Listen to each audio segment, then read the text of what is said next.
Wells Fargo's independent directors are punishing two top executives after the bank scandal over sales practices.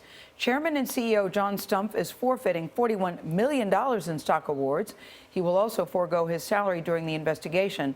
Stumpf will not collect a bonus this year. Former executive Carrie Tolstad is forfeiting $19 million in stock awards and her 2016 bonus. She oversaw retail banking during the scandal.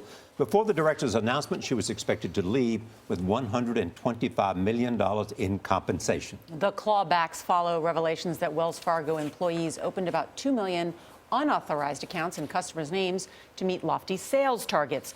Omar Villafranca in Dallas shows us how this may be a symptom of a larger problem in the banking industry. Omar, good morning. Good morning. Wells Fargo fired more than 5,000 employees for opening those sham accounts. There's now a class action lawsuit on behalf of those employees in California who say they were either fired or demoted for not bending the rules to meet those sales goals. Now, employees at other banks, including one here in the Dallas area, say it's a common occurrence. I accept full responsibility for all unethical sales practices in our retail banking business.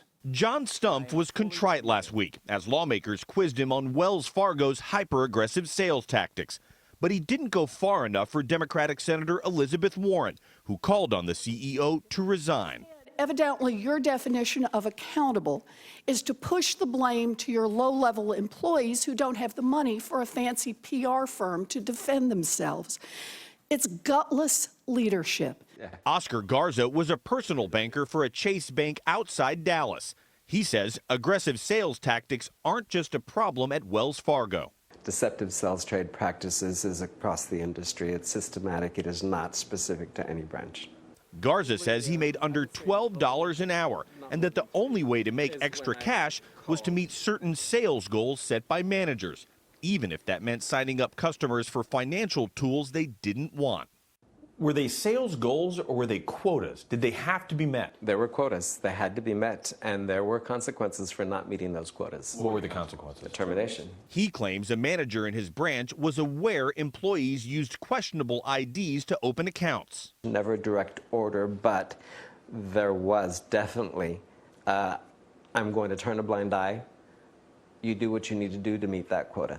A spokeswoman for Chase Bank disputed some of Garza's claims, telling CBS News, "We don't have formal quotas that, if not met, would result in termination," adding any manager who would encourage illegal activity and create a negative culture would be terminated. They have to sell as much as they can at all costs. Judy Conti works at the National Employment Law Project, which compiled a report on aggressive bank sales tactics. It cited bankers from a variety of financial institutions, all with similar stories, saying managers pushed workers to meet almost impossible goals and to ignore it when consumers say no. It's a scary concept for the consumers, and it's a scary concept for the employees who are forced to engage in hard sell techniques in order to push products that people don't really need. People don't necessarily want it either. According to federal regulators, complaints by bank customers about their accounts and services have risen 26% over the past year. Garza felt the sales tactics were unethical and left the business. He's now a member of the Committee for Better Banks. To avoid being taken advantage of, he says customers should tell personal bankers exactly what they want. Do not run my credit. Do not run my social. I do not want a credit card. Be very specific in their words. Wells Fargo announced that it will pay more than $180 million in fines, and the bank also says that it will get rid of all retail banking sales goals by the end of the year. Nora? Omar, thank you so much.